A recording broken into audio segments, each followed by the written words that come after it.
Hello welcome back. ഇന്ന് ക്ലാസ്സിലൊരു ദിവസത്തെ വിശേഷങ്ങളായിട്ടാണ് കേട്ടോ വന്നിട്ടുള്ളത്. ക്ലാസ് കഴിഞ്ഞ് വീട്ടിൽ വന്ന ശേഷമുള്ള കാര്യങ്ങളാണ് കേട്ടോ സ്റ്റാർട്ടാക്കുന്നത്. ഓരോ ദിവസവും ക്ലാസ് കഴിഞ്ഞ് വീട്ടിലേക്ക് വരുമ്പം ഉള്ളിലൊരു ടെൻഷനാണ്, എങ്ങനെ ആയിരിക്കും വീടുണ്ടാവുക എന്നുള്ളത്. പക്ഷെ അങ്ങനെ വലിയ മോശമായിട്ടൊന്നും ഉണ്ടാവില്ല കേട്ടോ. അപ്പോൾ ക്ലാസ് കഴിഞ്ഞാൽ 7 മണീൻ്റെ മുന്നായിട്ട് എത്തിയിട്ടുണ്ട്.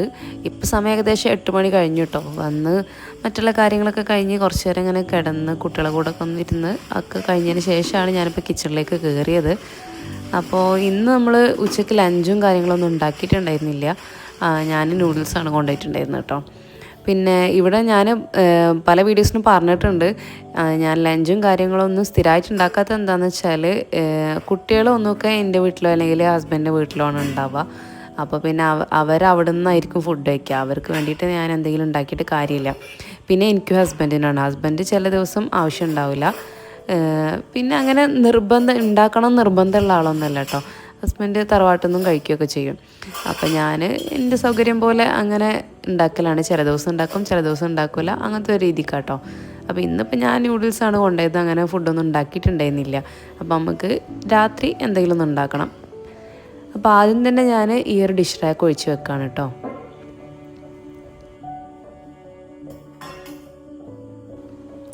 ഇപ്പം നല്ല മഴ ആയതുകൊണ്ട് തന്നെ ഡിഷ് റാക്കിൽ വെച്ച പാത്രത്തിൽ നിന്നും വെള്ളം അങ്ങനെ വല്ലാതെ തോർന്നു പോയിട്ടില്ല.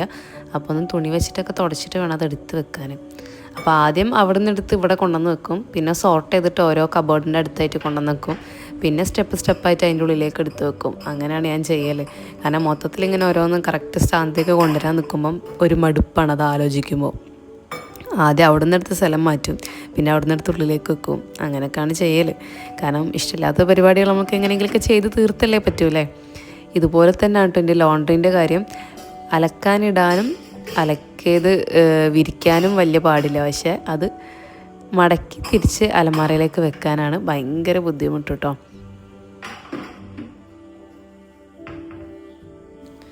അപ്പോൾ ഇന്ന് നമ്മൾ ഡിന്നറിന് ഒരു സൂപ്പാണ് കേട്ടോ ഉണ്ടാക്കുന്നത്. അപ്പോൾ പൊതുവേ ഇവിടെ രാത്രി ചോറ് ആർക്കും ഇഷ്ടമില്ല. സൂപ്പ് ഒരുവിധം എല്ലാവർക്കും ഇഷ്ടമാണ് താനും. പിന്നെ ആണെങ്കിൽ നമ്മളിന്ന് പുറത്തുനിന്ന് ചെറുതായിട്ട് ലൈറ്റായിട്ട് ഫുഡ് കഴിച്ചിട്ടാണ് വന്നത് ഓൾറെഡി. അപ്പോൾ പിന്നെ രാത്രിയത്തേക്ക് എന്തെങ്കിലും ഭയങ്കര ലൈറ്റായിട്ട് മതിയെന്ന് വിചാരിച്ചു. കുട്ടികൾക്കായാലും വലിയവർക്കായാലും നല്ല ഹെൽത്തി ആയിട്ടുള്ള പ്രോട്ടീൻ റിച്ച് ആയിട്ടുള്ള സൂപ്പാണ്. അപ്പോൾ എല്ലാവരും എന്തായാലും റെഡിയാക്കി നോക്കാം കേട്ടോ. അപ്പോൾ ഇന്നത്തെ വീഡിയോയിൽ നമ്മൾ ഈ ഒരു ടർക്കിഷ് ലെൻറ്റിൽ സൂപ്പിൻ്റെ റെസിപ്പിയും അതുപോലെ തന്നെ ഒരുപാട് മറ്റ് വിശേഷങ്ങളും കാര്യങ്ങളൊക്കെ പറയുന്നുണ്ട്. അപ്പോൾ നിങ്ങൾക്ക് എൻ്റെ വീഡിയോസ് ഇഷ്ടപ്പെടുകയാണെന്നുണ്ടെങ്കിൽ ലൈക്ക് ചെയ്യാൻ മറക്കരുത്. എന്തെങ്കിലും ഒരു കാര്യം കമൻറ്റ് കൂടി ചെയ്യാം കേട്ടോ. ജസ്റ്റ് ഒരു സ്മൈലെങ്കിലും കമൻറ്റ് ചെയ്താൽ മതി. കമൻറ്റ് ഇടാൻ മടിയുള്ളവരുണ്ടാവും, പക്ഷെ അങ്ങനെ മടിക്കേണ്ട ആവശ്യമൊന്നുമില്ല കേട്ടോ. എന്തെങ്കിലും ഒന്ന് കമൻറ്റ് ചെയ്യുക. പിന്നെ ഈ ഒരു വീഡിയോ നിങ്ങൾക്ക് ഉപകാരമുള്ള എന്തെങ്കിലും കാര്യങ്ങൾ കിട്ടുകയാണെന്നുണ്ടെങ്കിൽ, നിങ്ങൾക്ക് വീഡിയോ ഇഷ്ടമാവുന്നുണ്ടെങ്കിൽ ഫ്രണ്ട്സിനും ഫാമിലിക്കും ഒക്കെ ഒന്ന് ഷെയർ ചെയ്തും കൂടി കൊടുക്കാം കേട്ടോ. അതുപോലെ തന്നെ നമ്മൾ പുതിയ വ്യൂവേഴ്സ് അല്ലെങ്കിൽ വീഡിയോസ് ആദ്യമായിട്ട് കാണുന്നവരുണ്ടെങ്കിൽ പ്ലീസ് ഒന്ന് സബ്സ്ക്രൈബ് ചെയ്തിട്ടാ. കൂടെ നിങ്ങളെ ബെല്ലൈക്കണിൽ ഓളും കൂടി ഒന്ന് നോട്ടിഫിക്കേഷനിൽ പ്രസ് ചെയ്ത് കൊടുക്കുക കേട്ടോ. അപ്പോൾ കേശിനെ റേക്കനെയൊക്കെ കളിക്കാനാക്കിയതിന് ശേഷമാണ് ഞാൻ കിച്ചണിലേക്ക് വന്നിട്ടുണ്ടായിരുന്നത്. അപ്പോൾ അവരെ കളിയൊക്കെ കഴിഞ്ഞ് രണ്ടാളിവിടെ എത്തിയിട്ടുണ്ട്. ഇനിയിപ്പോൾ ഓരോ കൂടി കൂട്ടിയിട്ട് വേണ്ടി വരും എല്ലാ പരിപാടികളും ചെയ്യാൻ. അപ്പോൾ ഞാൻ ആദ്യം തന്നെ ഈ ഒരു സൂപ്പിന് വേണ്ടിയുള്ള പരിപ്പ് നന്നായിട്ട് കഴുകി വൃത്തിയാക്കി വെള്ളത്തിലിട്ട് വെച്ചിട്ടുണ്ട് കേട്ടോ. 1.5 കപ്പ് പരിപ്പാണ് എടുത്തിട്ടുള്ളത്. സാധാരണ നമ്മൾ സാമ്പാർ പരിപ്പല്ല, ഞാൻ മസൂർ ദാലാണ് എടുത്തിട്ടുള്ളത്. അപ്പോൾ ആ ഒരു പരിപ്പാണ് കേട്ടോ ഈ ഒരു സൂപ്പിനേക്ക് വേണ്ടിയത്. ഞാൻ സാധാ പരിപ്പ് വെച്ച് ചെയ്ത് നോക്കിയിട്ടില്ല. അപ്പോൾ ഈ പരിപ്പ് എല്ലാ സൂപ്പർ മാർക്കറ്റിലൊക്കെ ഇപ്പോൾ കിട്ടുന്നതാണ്. അപ്പം അത് വെച്ചിട്ട് തന്നെ ചെയ്ത് നോക്കുക. സാധാ പരിപ്പ് വെച്ചിട്ട് ആരെങ്കിലും ചെയ്ത് നോക്കുന്നുണ്ടെങ്കിൽ ചെയ്ത് നോക്കാം കേട്ടോ. എന്നിട്ട് നിങ്ങളുടെ അഭിപ്രായം ഒന്ന് എന്നെ കമൻറ്റിലൂടെ അറിയിക്കുകയും കൂടി ചെയ്യാം. പരിപ്പട കുതിരാനിട്ടതിന് ശേഷം ഞാൻ അതിലേക്ക് വേണ്ടിയിട്ടുള്ള വെജിറ്റബിൾസും കാര്യങ്ങളൊക്കെ ഒന്ന് കട്ട് ചെയ്തെടുക്കുകയാണ് കേട്ടോ. നല്ല പ്രോട്ടീൻ റിച്ച് ആയിട്ടുള്ള അടിപൊളി സൂപ്പാണ്. അപ്പോൾ എല്ലാവരും എന്തായാലും ട്രൈ ചെയ്ത് നോക്കുക. കാരണം എല്ലാവർക്കും കിട്ടുന്ന ഇൻഗ്രീഡിയൻസ് വെച്ചിട്ട് തന്നെയാണ് ഈ ഒരു സൂപ്പ് ഉണ്ടാക്കുന്നതും. കുട്ടികൾക്കും വലിയവർക്കൊക്കെ ഒരുപോലെ നന്നാവും. അതുപോലെ തന്നെ ഡയറ്റ് ഫോളോ ചെയ്യുന്നവർക്കും പിന്നെ ഡയബറ്റീസ് രോഗികൾ അങ്ങനെയുള്ളവർക്കൊക്കെ ഏറ്റവും നല്ലതാട്ടോ. നമുക്ക് ഏറ്റവും കൂടുതൽ വെജിറ്റബിൾസും പൾസസും ഒക്കെ വയറ്റിലേക്ക് എത്തിക്കുക എന്നുള്ളത് അത്രയും നല്ലൊരു കാര്യമല്ലേ.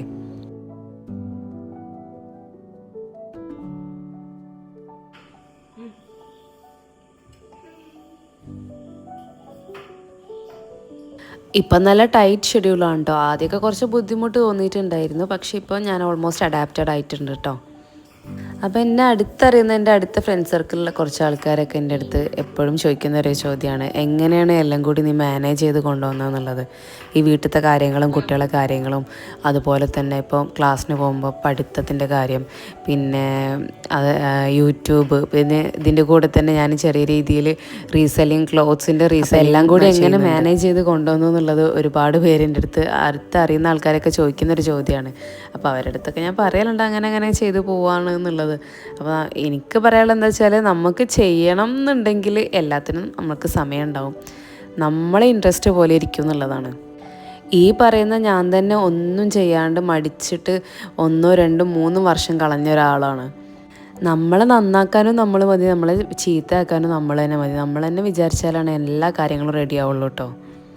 ഒരുവിധപ്പെട്ട എല്ലാ ഒരു മേഖലയിൽ കൂടിയും കടന്നു വന്ന അനുഭവങ്ങളുള്ള ആളാണ് ഞാൻ. അപ്പം മാരേജ് കഴിഞ്ഞിട്ട് പഠിക്കാൻ പോകുന്നതും ജോലിക്ക് പോകുന്നതും അങ്ങനെയുള്ള എല്ലാ കാര്യങ്ങളും അനുഭവിച്ച്, നമ്മൾ കഷ്ടപ്പെട്ട് വാങ്ങിച്ച ജോലി വെറുതെ കളഞ്ഞിട്ട് വീട്ടിലിരിക്കുമ്പോഴുള്ള സിറ്റുവേഷനും, ഒരു ജോലി കിട്ടാണ്ട് വീട്ടിലിരിക്കുമ്പോഴുള്ള സിറ്റുവേഷനും, ജോലിക്ക് പോകുമ്പം ഉണ്ടാകുന്ന മറ്റുള്ള ബുദ്ധിമുട്ടുകളും കാര്യങ്ങളും, അങ്ങനെ തുടങ്ങി എല്ലാവിധ മേഖലയിലുള്ള കാര്യങ്ങളും ഞാൻ അനുഭവിച്ചതാണ്. അപ്പോൾ അതുകൊണ്ട് തന്നെ ഇനിയിപ്പോൾ അങ്ങോട്ട് എടുക്കുന്ന തീരുമാനങ്ങൾ എൻ്റെ സന്തോഷത്തിനും അതുപോലെ തന്നെ എൻ്റെ കൂടെ തന്നെ എൻ്റെ ഫാമിലി മറ്റുള്ളവർ പറയുന്നതൊക്കെ കേട്ടിട്ട് ഭയങ്കര സങ്കടവും വിഷമവും കാര്യങ്ങളൊക്കെ ഉണ്ടായിട്ടുണ്ട്. ഇപ്പം ഞാൻ അങ്ങനെയുള്ള കാര്യങ്ങളൊന്നും എടുക്കണില്ല. നമ്മളെ കാര്യങ്ങൾക്ക് മാത്രം നമ്മൾ മുൻതൂക്കം കൊടുക്കുക എന്നുള്ളതാണ്. പിന്നെ ഇതുപോലെ എല്ലാ മേഖലകളും കൈകാര്യം ചെയ്യേണ്ടി വരുന്ന സമയത്ത് ഏതെങ്കിലും ഒരു കാര്യം പെർഫെക്റ്റായിട്ട് നമുക്ക് ചെയ്യാൻ പറ്റില്ല, അതവിടെ കിടക്കട്ടെ, പിന്നെ ഒരു ദിവസം ചെയ്യാം എന്നുള്ള രീതിക്കാണ് ഞാനിപ്പം ചെയ്യുന്നത്. കാരണം നമ്മളിപ്പം എല്ലാ ദിവസവും നമുക്ക് കുക്ക് ചെയ്യാൻ പറ്റില്ല, എല്ലാ ദിവസവും ക്ലീൻ ചെയ്യാൻ പറ്റില്ല, ചിലപ്പം ലോണ്ട്രി അവിടെ കിടക്കും, അതൊക്കെ സ്വാഭാവികമാണ്. കാരണം അതുകൂടാണ്ട് ഞാൻ ബാക്കിയുള്ള ഒരുപാട് കാര്യങ്ങൾ ഞാൻ ചെയ്യുന്നുണ്ട്. അപ്പോൾ അതൊക്കെ സ്വാഭാവികമാണ്, അതവിടെ നിൽക്കട്ടെ, അതിന് വെയിറ്റ് ചെയ്യാനുള്ള ടൈമുണ്ട്. ഇപ്പം അങ്ങനെ ഒരു ചിന്താഗതി കൂടെയാണ് ഞാൻ പോകുന്നത് കേട്ടോ. അതുപോലെ തന്നെയാണ് നമുക്ക് ടൈം മാനേജ്മെൻറ്റും. നമ്മൾ എന്ത് കാര്യം ചെയ്യാനുണ്ടോ അത് നന്നായിട്ട് പ്ലാൻ ചെയ്തിട്ട് അതിനുള്ള ടൈം മാറ്റി വെക്കുക എന്നുള്ളതാണ്. ഞാൻ ഡ്രസ് റീസെല്ലിങ്ങും കാര്യങ്ങളൊക്കെ ഞാൻ കുറേ മുന്നേ, ഒരു 3-4 വർഷം മുന്നേ ചെയ്ത് നിർത്തി വെച്ചിട്ടുള്ള ഒരാളായിരുന്നു കേട്ടോ. ഇപ്പോൾ എനിക്ക് ക്ലാസ്സിന് പോകുന്നതുകൊണ്ട് രാവിലെയും വൈകിട്ടും 2 മണിക്കൂർ വീതം ട്രാവൽ ഉണ്ട്. അപ്പോൾ ആ ഒരു ടൈം എനിക്ക് ഒന്നിനും യൂസ് ആക്കാൻ പറ്റില്ല. ഞാൻ ആദ്യമൊക്കെ ഇങ്ങനെ വെറുതെ ഫോണിൽ കളിച്ചിരുന്നു. പിന്നെ ഞാൻ കരുതി ഓക്കെ എന്നാൽ പിന്നെ ആ ഒരു റീസെല്ലിംഗ് പരിപാടി സ്റ്റാർട്ടാക്കാം. അപ്പോൾ 2 മണിക്കൂർ ടോട്ടൽ 4 മണിക്കൂർ എനിക്കൊരു ദിവസം റീസെല്ലിങ്ങിന് വേണ്ടിയിട്ട് വെറുതെ കിട്ടും. ഒന്നും ചെയ്യാനില്ലാത്തൊരു ടൈമാണ്. അപ്പോൾ അത് നല്ലൊരു കാര്യമല്ലേ. അങ്ങനെ നമുക്ക് വീണ് കിട്ടുന്ന അവസരങ്ങൾ നമ്മൾ മാക്സിമം മുതലാക്കുക, യൂട്ടിലൈസ് ചെയ്യുക എന്നുള്ളതാണ്. അപ്പോൾ നമുക്ക് സൂപ്പിലേക്ക് തിരിച്ചു വന്നാലോ. അപ്പോൾ അതിന് വേണ്ടിയിട്ട് ഞാനിത് ഒരു കടായി വെച്ചിട്ടുണ്ട്. അതിലേക്ക് ഓയിലാണ് ഒഴിച്ചു കൊടുത്തത്. വെളിച്ചെണ്ണ യൂസ് ചെയ്യേണ്ട, ഒലീവ് ഓയിലോ സൺഫ്ലവർ ഓയിലോ ഏതെങ്കിലും യൂസ് ചെയ്യാം കേട്ടോ. എന്നിട്ട് അതിലേക്ക് ഒരു വലിയ സവാളയും ഒരു വലിയ ക്യാരറ്റും അതുപോലെ തന്നെ 2 മീഡിയം സൈസുള്ള പൊട്ടാറ്റോസും കൂടി നന്നാക്കി വഴറ്റിയെടുക്കുന്നുണ്ട്. അതിൻ്റെ കൂടെ തന്നെ ഒരു 5-6 അല്ലി വെളുത്തുള്ളി ചെറുതാക്കി നുറുക്കിയിട്ട് അതും കൂടി ചേർത്ത് കൊടുത്തിട്ടുണ്ടായിരുന്നു കേട്ടോ. ഞാൻ പറയാൻ ജസ്റ്റ് ഒന്ന് വിട്ടുപോയതാണേ. അപ്പോൾ അതൊക്കെ ഒന്ന് അത്യാവശ്യം നന്നായിട്ട് വഴന്ന് വരച്ചേട്ടോ.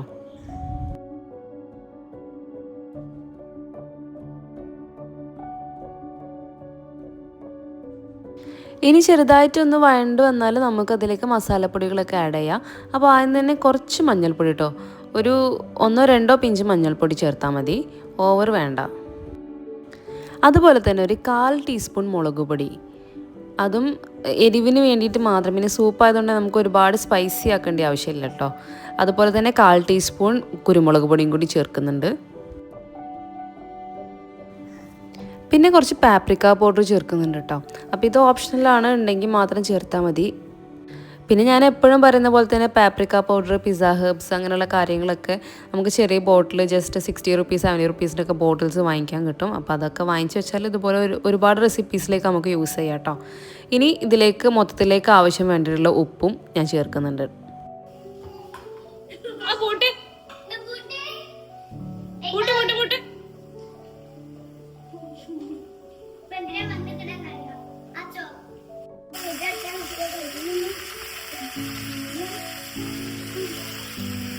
ഇനി അത് നന്നായിട്ട് സോട്ടേ ചെയ്ത് ആ മസാലേൻ്റെ പച്ചക്കുത്തും കാര്യങ്ങളൊക്കെ ഒന്ന് മാറിക്കോട്ടെ കേട്ടോ.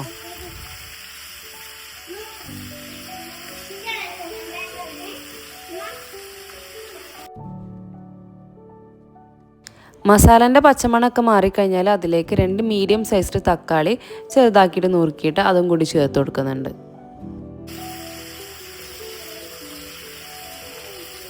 ഇനി നമുക്ക് അടച്ച് വെക്കാം. എന്നിട്ട് തീ ഒരു മീഡിയം ഫ്ലെയിമിലിട്ടതിന് ശേഷം ഒന്ന് വേവിച്ചെടുക്കാം കേട്ടോ. തക്കാളിയൊക്കെ നന്നായിട്ടൊന്ന് വെന്ത് സോഫ്റ്റായി വന്നോട്ടെ.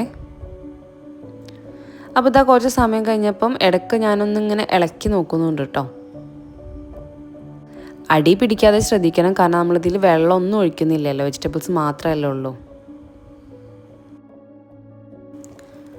അങ്ങനെ തക്കാളിയൊക്കെ ഏകദേശം വാടി വന്ന സമയമായപ്പോൾ ഞാൻ അതിലേക്ക് നമ്മൾ നേരത്തെ കുതിർത്ത് വെച്ചിട്ടുള്ള മസൂർ ദാൽ വെള്ളമൊക്കെ കളഞ്ഞ് വാറ്റിയതിന് ശേഷം അതിലേക്ക് ഇട്ട് കൊടുക്കുകയാണ് കേട്ടോ. ആ ഒരു പരിപ്പും കാര്യങ്ങളൊക്കെ മൊത്തത്തിൽ നല്ലോണം മിക്സായി കഴിഞ്ഞാൽ പിന്നെ അതിലേക്ക് നമുക്ക് വെള്ളം ഒഴിച്ചു കൊടുക്കുക. ഞാനിവിടെ നല്ല തിളച്ച വെള്ളമാട്ടോ ഒഴിച്ചു കൊടുക്കുന്നത്. ചൂടുവെള്ളം തന്നെ ഒഴിക്കാൻ വേണ്ടി ശ്രദ്ധിക്കുക, കാരണം നമ്മൾ ചൂടുള്ള സ്ഥാനത്തേക്ക് ചൂടുവെള്ളം ഒഴിക്കുമ്പോഴാണ് കറക്റ്റ് ആ ഒരു ഫ്ലേവർ കിട്ടുള്ളൂ കേട്ടോ. അപ്പോൾ പച്ചവെള്ളം ഒഴിക്കാതെക്കാൻ ശ്രമിക്കുക, മാക്സിമം ചൂടുവെള്ളം തന്നെ ഒഴിച്ചു കൊടുക്കുക. ആവശ്യത്തിന് വേണ്ട വെള്ളം ഒഴിക്കുക കേട്ടോ. കുറച്ചധികം വെള്ളം ഒഴിച്ചു എന്ന് വെച്ചാൽ കുഴപ്പമൊന്നുമില്ല, കാരണം പരിപ്പാണ്, അതിങ്ങനെ കട്ടിയായി വരും. ഇനി അത് അടച്ച് വെച്ചിട്ട് ആ വെള്ളം ഒന്ന് നല്ലോണം വറ്റണ്ട, ഒന്ന് എല്ലാം പരിപ്പൊക്കെ നല്ല വെന്ത് ആ ഒരു പരുവത്തിലാക്കി എടുക്കുക കേട്ടോ. അടച്ച് വെച്ചിട്ട് തീ മീഡിയം ഫ്ലെയിമിൽ തന്നെയാണ്, കുറയ്ക്കുന്നില്ല കേട്ടോ.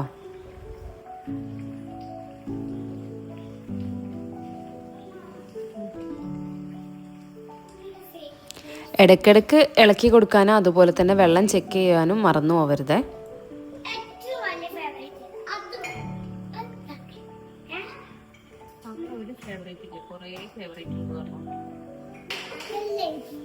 അപ്പോൾ നമ്മൾ പരിപ്പൊക്കെ ഏകദേശം വെന്തും തോന്നിക്കഴിഞ്ഞാൽ പിന്നെ നമ്മൾ പൊട്ടാറ്റോ എടുത്തിട്ട് ഇങ്ങനെ ആ ഉരുളക്കേക്ക് ഒന്ന് നല്ല വെന്ത് പൊടിയുന്ന ആ ഒരു പരുവത്തിലാണോ നോക്കുക. അങ്ങനെ ആയിക്കഴിഞ്ഞാൽ പിന്നെ നമുക്ക് തീ ഓഫ് ചെയ്യാം. ഇനി നമുക്കത് ചൂടാറാൻ വേണ്ടി മാറ്റി വെക്കാം കേട്ടോ, കാരണം നമുക്ക് ഇത് ആ സൂപ്പ് ടെക്സ്ചറിലേക്ക് വരണമെന്നുണ്ടെങ്കിൽ നമുക്കത് ഗ്രൈൻഡ് ചെയ്തെടുക്കണം. ഞാനിപ്പോൾ ഹാൻഡ് ബ്ലെൻഡർ വെച്ച് ചെയ്യുന്നതുകൊണ്ടാണ് ഞാനിത് ചൂടാറാൻ വെക്കാത്തത്. ചൂടോടുകൂടി തന്നെ ഹാൻഡ് ബ്ലെൻഡർ വെച്ചിട്ട് ബ്ലെൻഡ് ചെയ്തെടുക്കുകയാണ്. അപ്പോൾ നിങ്ങൾ മിക്സിയിലിട്ട് അരയ്ക്കുകയാണെന്നുണ്ടെങ്കിൽ ഒന്ന് ചൂടാറി മിക്സിയിൽ അരയാൻ പാകത്തിനുള്ള ചൂടാവുന്ന വരെ അങ്ങനെ വെക്കുക. എന്നിട്ട് അരച്ചതിന് ശേഷം വേണമെങ്കിൽ ഒന്ന് ചൂടാക്കി എടുത്താൽ മതി, കാരണം ചെറു ചൂടോടെ കുടിക്കുന്നതാണ് സൂപ്പ് എപ്പോഴും നല്ലത് കേട്ടോ. അപ്പോൾ ഞാൻ ഹാൻഡ് ബ്ലെൻഡർ വെച്ച് ചെയ്യുന്നതുകൊണ്ടാണ് ആ ഒരു ചൂടോട് കൂടി തന്നെ ഇങ്ങനെ ചെയ്യുന്നത്. മിക്സിയിൽ ഒരിക്കലും ചൂടോട് കൂടി സാധനം ഒഴിക്കരുത്, അത് വലിയ അപകടം ഉണ്ടാക്കും കേട്ടോ.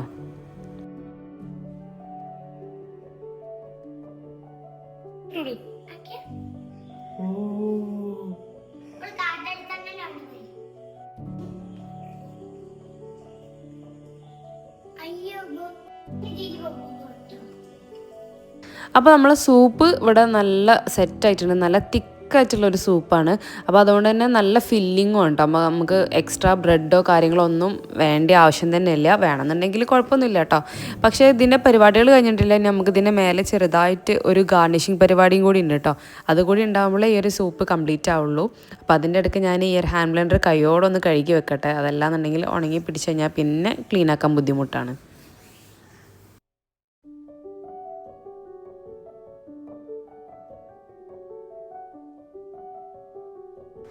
അപ്പോൾ ആ ഗാർണിഷിങ് പരിപാടിയിലേക്ക് വേണ്ടിയിട്ട് ഞാനെന്താ ഒരു ചെറിയൊരു ചീനച്ചട്ടി ചൂടാക്കിയിട്ടുണ്ട്.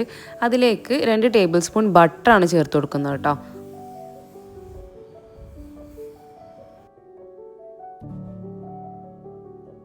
അതിന് കൂടെ തന്നെ ഒരു 3 അല്ലി വെളുത്തുള്ളി ചെറുതാക്കി നുറുക്കിയതും കൂടി ചേർത്ത് കൊടുക്കുക. ബട്ടർ ചൂടാവാനൊന്നും കാത്തുക്കണ്ട, ഒരുപാട് അങ്ങനെ കാത്തുനിന്നാൽ ബട്ടർ പെട്ടെന്ന് കരിഞ്ഞു പോകും കേട്ടോ. ശേഷം അതിലേക്ക് ഒരു 1/4 ടീസ്പൂണിൽ താഴെ ഒരു പിഞ്ച് എന്ന് പറയാം അത്രയും മുളക് പൊടിയും അതുപോലെ തന്നെ കുറച്ച് പാപ്രിക്ക പൗഡറും ചേർക്കുന്നുണ്ട്. പാപ്രിക്ക പൗഡർ നേരത്തെ പറഞ്ഞ പോലെ തന്നെ ഓപ്ഷണലാണ്, ഉണ്ടെങ്കിൽ ചേർത്താൽ മതി കേട്ടോ. അപ്പോൾ ഇത്രയായാൽ അപ്പം തന്നെ നമ്മൾ തീ ഓഫ് ചെയ്യുക. ഒരുപാട് നിന്ന് കരിയാൻ നിൽക്കരുത് കേട്ടോ. ഒന്ന് ഇളക്കി കൊടുത്തതിന് ശേഷം തീ ഓഫ് ചെയ്ത് കൊടുക്കുക.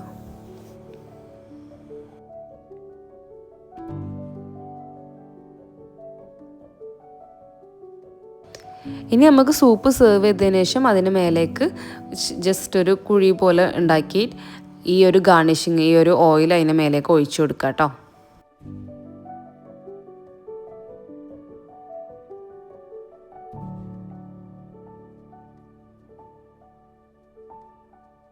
ഒരു ഫൈനൽ ടച്ചിനായിട്ട് കുറച്ച് മല്ലിയിലും കൂടി ചേർത്ത് കൊടുത്തിട്ടുണ്ട്. അപ്പോൾ അടിപൊളി ഫൈൻ ടേസ്റ്റുള്ള ഒരു സൂപ്പാണ് കേട്ടോ. കണ്ടോ, അത്രയും തിക്കാണത്. അപ്പോൾ എന്തായാലും എല്ലാവരും ട്രൈ ചെയ്ത് നോക്കുക. പിന്നെ ഇതിൽ നമ്മൾ ചിക്കൻ സ്റ്റോക്കോ കാര്യങ്ങളോ ഒന്നും ആഡ് ചെയ്തിട്ടില്ല, പക്ഷെ എന്നാലും ആ ഒരു ചിക്കൻ സൂപ്പിൻ്റെ ഒക്കെ ഒരു ടേസ്റ്റ് ഇതിന് കിട്ടുന്നുണ്ട് കേട്ടോ. അങ്ങനെ എന്താ ചൂടോട് കൂടി കുട്ടികൾക്ക് സൂപ്പ് കൊടുക്കാമെന്ന് കരുതിയിരുന്നതാണ്. അപ്പോൾ രണ്ടാൾക്കും ഭയങ്കര വാശി, അവർ രണ്ടാളും തന്നെ കോരി കുടിച്ചോളാം പറഞ്ഞിട്ട്. എന്നാൽ പിന്നെ അതായിക്കോട്ടെ എന്ന് കരുതി ഞാൻ അവർക്ക് അതവിടെ വെച്ച് കൊടുത്തിട്ട് എനിക്ക് കുറച്ച് ക്ലീനിങ് പരിപാടികളൊക്കെ ഉണ്ട്. കിച്ചണ് ഒന്ന് ക്ലീനാക്കി ഇടാനും കുറച്ച് പാത്രം കഴുകാനൊക്കെ ഉണ്ട്. അപ്പോൾ അതൊക്കെ ഒന്ന് തീർക്കാമെന്ന് കരുതി കേട്ടോ.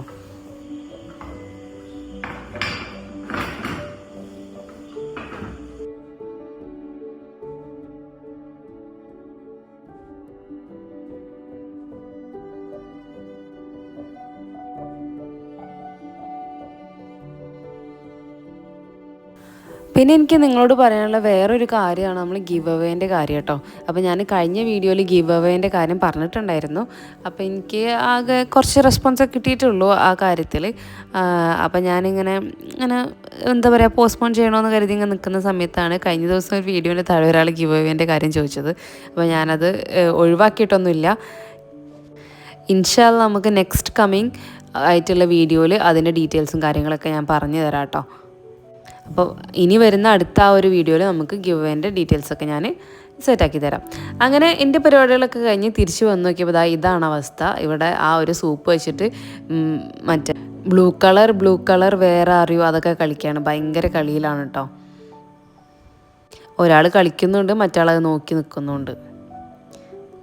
സ്വന്തമായിട്ട് കഴിക്കാമെന്ന് പറഞ്ഞപ്പോൾ ഞാൻ ഇതൊക്കെ പ്രതീക്ഷിച്ചതാണ്. പിന്നെ കുട്ടികളല്ലേ, ഒന്നും ചെയ്യാൻ പറ്റില്ലല്ലോ.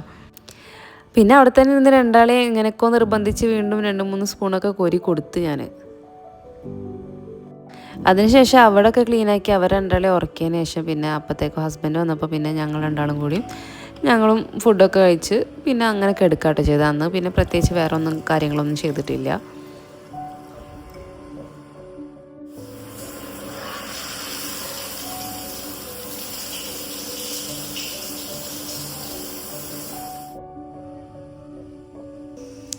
അപ്പോൾ ഇത് പിറ്റേന്ന് രാവിലത്തെ കാര്യങ്ങളാണ് ഇപ്പോൾ കാണിക്കുന്നത്. അപ്പോൾ രാവിലെ ക്ലാസ് ഉണ്ട്, അതുകൊണ്ട് തന്നെ ഞാൻ ഡീറ്റെയിൽ ആയിട്ടുള്ള വീഡിയോസ് ഒന്നും എടുത്തിട്ടില്ല. ഒക്കെ അവിടെ ഇവിടെയും ഓരോ ക്ലിപ്സും കാര്യങ്ങളൊക്കെ ആണ് കേട്ടോ. ഒരുപാട് ഡീറ്റെയിൽ ആയിട്ട് എടുക്കാൻ നിന്നാൽ ഞാൻ ലേറ്റ് ആവും, അല്ലാണ്ട് തന്നെ ലേറ്റ് ആവും. പക്ഷേ വീഡിയോ എടുക്കലും കൂടി ആകുമ്പം അത്യാവശ്യം നല്ലോണം ലേറ്റ് ആവും കേട്ടോ.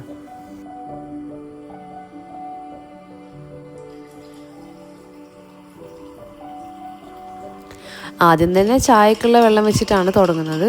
അതിൻ്റെ കൂടെ തന്നെ നമുക്ക് ലഞ്ചും ബ്രേക്ക്ഫാസ്റ്റും കാര്യങ്ങളൊക്കെ സെറ്റാക്കാനുണ്ട്. അപ്പോൾ ഞാൻ ആ തലേന്ന് തന്നെ കിടക്കാൻ നേരത്തെ ഓരോന്നിങ്ങനെ പ്ലാൻ ചെയ്ത് വെക്കും. ഇന്ന് അത് ഉണ്ടാക്കാം ഇത് ഉണ്ടാക്കാമെന്നൊക്കെ. ചിലപ്പം പ്ലാൻ അതുപോലെ തന്നെ വർക്കാവും. ചില ദിവസം നമ്മൾ എണീക്കാൻ ലേറ്റ് ആകുമ്പോഴോ അല്ലെങ്കിൽ ചിലപ്പോൾ നമ്മൾ വിചാരിച്ച സാധനം മനസ്സ് വിചാരിച്ച പോലെ എന്താ പറയുക നമുക്ക് ചെയ്യാൻ പറ്റില്ലല്ലോ. അപ്പോൾ അങ്ങനെയൊക്കെ ആകുമ്പം ഓരോ ചേഞ്ചും കാര്യങ്ങളൊക്കെ വരും കേട്ടോ. അപ്പോൾ അന്നത്തെ ദിവസം നമുക്ക് പുട്ടും കടലക്കറിയും അതുപോലെ തന്നെ ബീഫ് ബിരിയാണിയാണ് കേട്ടോ ഉണ്ടാക്കാൻ വിചാരിച്ചത്. അപ്പോൾ ഞാനിതിൽ ബീഫ് ബിരിയാണീൻ്റെ റെസിപ്പിയും കാര്യങ്ങളൊന്നും കാണിക്കുന്നില്ല, ഈ ഒരു വീഡിയോയിൽ കാണിക്കുന്നില്ല. ഞാൻ സെപ്പറേറ്റ് ഒരു വീഡിയോ ആയിട്ട് ഇൻഷാ അല്ലാഹ് നാളെ തന്നെ പോസ്റ്റ് ചെയ്യാമെന്ന് വിചാരിക്കുകയാണ് കേട്ടോ. അപ്പം അതെന്താണെന്ന് വെച്ചാൽ സെപ്പറേറ്റ് ആയിട്ട് ആ കാര്യങ്ങളൊക്കെ നമുക്ക് ഡീറ്റെയിൽ ആയിട്ട് പറയുമ്പം ഒരു പെർഫെക്റ്റ് ബിരിയാണി എങ്ങനെ എല്ലാവർക്കും ഉണ്ടാക്കുക എന്നുള്ളതാണ്. അപ്പോൾ ഇതിനൊക്കെ ട്രൈ ചെയ്ത് നോക്കാൻ പറ്റും എന്നുള്ള രീതിക്കാണ് ഞാനത് പെർഫെക്റ്റ് ആയിട്ട് ഉണ്ടാക്കാൻ വേണ്ടിയിട്ട് സെപ്പറേറ്റ് ആയിട്ട് തന്നെ ചെയ്യുന്നത് കേട്ടോ.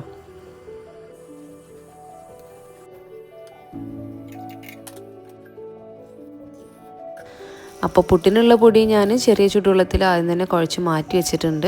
അതിനുശേഷം കുട്ടികൾക്കുള്ള പാലും കാര്യങ്ങളൊക്കെ സെറ്റാക്കി ഇനി നമ്മൾ ചായയും കൂടി ഒന്ന് റെഡിയാക്കി എടുക്കണം കേട്ടോ.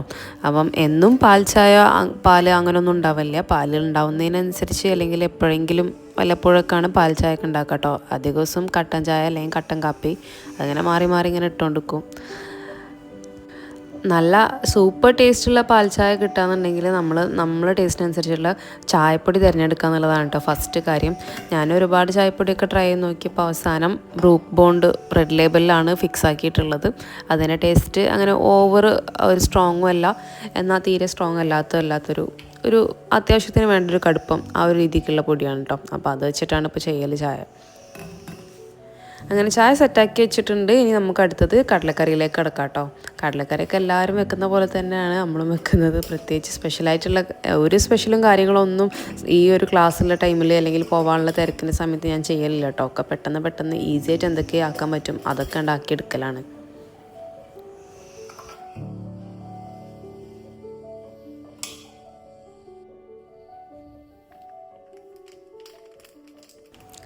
പിന്നെ ഈ ഒരു വീഡിയോ ഞാൻ സ്കൂൾ തുറക്കുന്നതിന് മുന്നേ ഉള്ള ഒരു സംഭവമാണ്. അതുകൊണ്ട് തന്നെ ഇതിൽ കേശൊക്കെ പോകാനുള്ള കാര്യങ്ങളും ഒന്നും റെഡിയാക്കിയിട്ടില്ല കേട്ടോ. ഇപ്പോൾ ഞങ്ങൾക്ക് രണ്ടാക്കും ഒരുപോലെ ഞങ്ങൾ കാര്യങ്ങളൊക്കെ റെഡിയാക്കുന്നുണ്ട്. ഞാനും കേശും ഏകദേശം വലിയ മാറ്റമൊന്നുമില്ല. ഞാനൊരു 8 മണീൻ്റെ മുന്നായിട്ട് ഇറങ്ങും, അവളൊരു 8:30 മുന്നായിട്ട്. അപ്പം രണ്ടാളും ഒരുപോലെയാണ് ഇപ്പോൾ റെഡിയായി ഇറങ്ങാൽ. അങ്ങനെ ഇതിൻ്റെ ഇടയിൽ കൂടെ നമ്മൾ ബിരിയാണി പരിപാടികളും നടക്കുന്നുണ്ട്. പിന്നെ ഒരു ക്വിക്ക് ക്ലീനിങ് കേട്ടോ, കൗണ്ടർ ടോപ്പും കാര്യങ്ങളും ഒന്ന് പെട്ടെന്ന് ക്ലീൻ ആക്കി ഇടുന്നുണ്ട്. പുറത്ത് നല്ല മഴയാണ്, എങ്ങനെ പോകുമെന്ന് ആലോചിച്ച് നിൽക്കുന്ന സമയമാണ് കേട്ടോ. പക്ഷേ പോയല്ലേ പറ്റൂ. അങ്ങനെ ആ ബിരിയാണി സെറ്റായിട്ടുണ്ട്. അതിൽ കുറച്ച് മാത്രം ഞാനിപ്പോൾ എടുത്തിട്ട് ഞാൻ ഒന്ന് മിക്സ് ആക്കിയിട്ട് എടുക്കുക കേട്ടോ. എനിക്ക് ലഞ്ചിന് കൊണ്ടുപോകാൻ വേണ്ടിയുള്ളത് മാത്രം, ബാക്കി അതുപോലെ അങ്ങനെ വെക്കുകയാണ്. പിന്നെ ആ സിങ്കിൽ കാണുന്ന പാത്രങ്ങളൊന്നും കഴുകാനുള്ള ടൈമൊന്നും ഇല്ല കേട്ടോ. അത് അതുപോലെ അവിടെ കിടക്കട്ടെ. ഏതായാലും ഇൻഷാ അല്ലാ വൈകിട്ട് വന്നിട്ട് കഴുകാമെന്ന് കരുതിയിട്ടാണ്.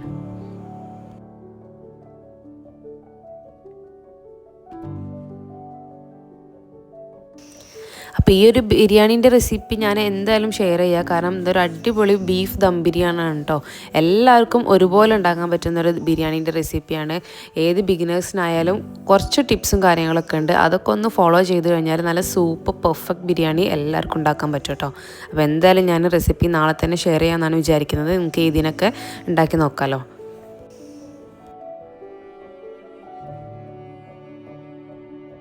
അങ്ങനെ ഞാൻ പെട്ടെന്ന് തന്നെ ലഞ്ച് ബോക്സും കാര്യങ്ങളൊക്കെ സെറ്റാക്കി എടുത്തു. അതിൻ്റെ ഇടയിൽ കൂടെ ചായ കുടിക്കുന്നുണ്ട്, എല്ലാം കൂടി ചെയ്യുകയാണ് കേട്ടോ. അപ്പോൾ ഈ ഒരു സമയപ്പോൾ തന്നെ റേക്കും കേശും എണീറ്റിട്ടുണ്ട്. ചില ദിവസം രണ്ടാൾ എണീക്കലില്ല, ചില ദിവസം ഒരാൾ എണീക്കും ഒരാൾ എണീക്കില്ല, അങ്ങനെയൊക്കെ ആണ് കേട്ടോ. അപ്പോൾ ഇന്നിപ്പോൾ റേക്ക് എണീറ്റ് വന്നിട്ടുണ്ട്. അപ്പോൾ എനിക്ക് ബിരിയാണി വേണം എന്ന് പറഞ്ഞിട്ട് രാവിലെ തന്നെ കരച്ചിലാണ്. അപ്പോൾ ഓക്ക് ചെറുതായിട്ട് ബിരിയാണി ഒന്ന് 2-3 സ്പൂണൊക്കെ ഒന്ന് കോരി കൊടുത്തു. ശേഷം ഇതാ പിന്നെ ലേറ്റായപ്പോൾ പെട്ടെന്ന് ഇറങ്ങുകയും ചെയ്തിട്ടുണ്ട് കേട്ടോ. അപ്പോൾ ഇന്നത്തെ വീഡിയോ അത്രയൊക്കെ ഉള്ളൂ. അപ്പോൾ ഇങ്ങനെയൊക്കെയാണ് എൻ്റെ ഓരോ ദിവസവും ഇപ്പോൾ പോകുന്നത്. അപ്പോൾ എല്ലാവർക്കും വീഡിയോ ഇഷ്ടമായി എന്ന് വിചാരിക്കുകയാണ്. ഇഷ്ടമായിട്ടുണ്ടെങ്കിൽ എല്ലാവരും ഷെയർ ചെയ്യുക, സബ്സ്ക്രൈബ് ചെയ്യുക, അതുപോലെ തന്നെ ലൈക്ക് ചെയ്യാനും കമൻറ്റ് ചെയ്യാനും ഒന്നും മറന്നു പോകരുത് കേട്ടോ. അപ്പോൾ എന്തായാലും ഇൻഷാ അല്ലാ അടുത്ത വീഡിയോ ആയിട്ട് ഞാൻ വരാം. അടുത്ത വീഡിയോയിൽ ഞാൻ ബിരിയാണിൻ്റെ റെസിപ്പിയും ആ ഒരു ബീഫ് ബിരിയാണി ദം ബിരിയാണിൻ്റെ റെസിപ്പിയും അതുപോലെ തന്നെ വേറെയും 2-3 റെസിപ്പീസും കാര്യങ്ങളും ഇൻക്ലൂഡ് ആക്കിയിട്ടുള്ളൊരു വീഡിയോയും കൂടി പെട്ടെന്ന് തന്നെ ചെയ്യാം കേട്ടോ. നിങ്ങൾക്ക് ഇതിൻ്റെ മുമ്പായിട്ട് ഉപകാരമാവുമെന്ന് കരുതിയിട്ടാണ് അതൊക്കെ ചെയ്യുന്നത്. അപ്പോൾ എന്തായാലും അടുത്തൊരു വീഡിയോ ആയിട്ട് വരുന്നതായിരിക്കും. അതുവരേക്കും ബൈ ബൈ.